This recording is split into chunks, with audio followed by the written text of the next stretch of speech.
సరైన సమయం వచ్చినప్పుడు దేవుడు ఆ మంచితనాన్ని వడ్డీతో సహా మీకు తిరిగిచ్చేస్తాడు. లాభనష్టాలనేవి మనుషులు చేస్తారు, దేవుడు కాదు. మీరు జీవితంలో ఏమేం మంచి పనులు చేస్తారో అవన్నీ మీరు దేవుడి దగ్గర పెట్టుబడి పెడుతున్నారు అని అనుకోండి.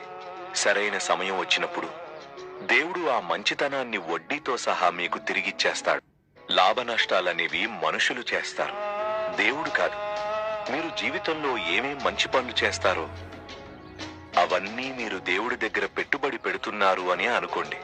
సరైన సమయం వచ్చినప్పుడు దేవుడు ఆ మంచితనాన్ని వడ్డీతో సహా మీకు తిరిగిచ్చేస్తాడు. లాభనష్టాలనేవి మనుషులు చేస్తారు, దేవుడు కాదు. మీరు జీవితంలో ఏమేం మంచి పనులు చేస్తారో అవన్నీ మీరు దేవుడి దగ్గర పెట్టుబడి పెడుతున్నారు అని అనుకోండి. సరైన సమయం వచ్చినప్పుడు దేవుడు ఆ మంచితనాన్ని వడ్డీతో సహా మీకు తిరిగిచ్చేస్తాడు.